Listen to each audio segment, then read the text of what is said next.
buat korang yang belum ada rezeki lagi, masih menanti garis 2, jom kita temu syaikat macam mana kita nak lekat ni.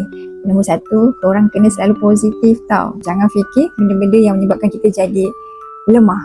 Nombor 2, korang kena selalu doa. Setiap hari, setiap kali lepas solat, mesti kena doa wajib. Minta sungguh-sungguh, ya Allah ya Tuhanku, aku nak zuriat tahun ini bulan 12 supaya 2026 aku dapat melahirkan baby yang sihat. Doalah setiap kali lepas solat. Kadang-kadang kita kalut-kalut kan, kita lupa nak doa kan. Doa minta sikit je. InsyaAllah Allah perkenankan.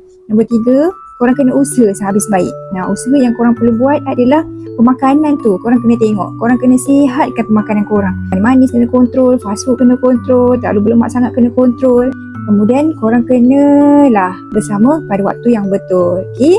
Dan jangan lupa amalkan susu protili untuk bantu korang supaya korang lebih mudah lekat. So jangan lupa tau, insyaAllah kalau korang buat ni, insyaAllah Allah akan beri rezeki pada korang, rezeki zuriat untuk tahun 2026 nanti.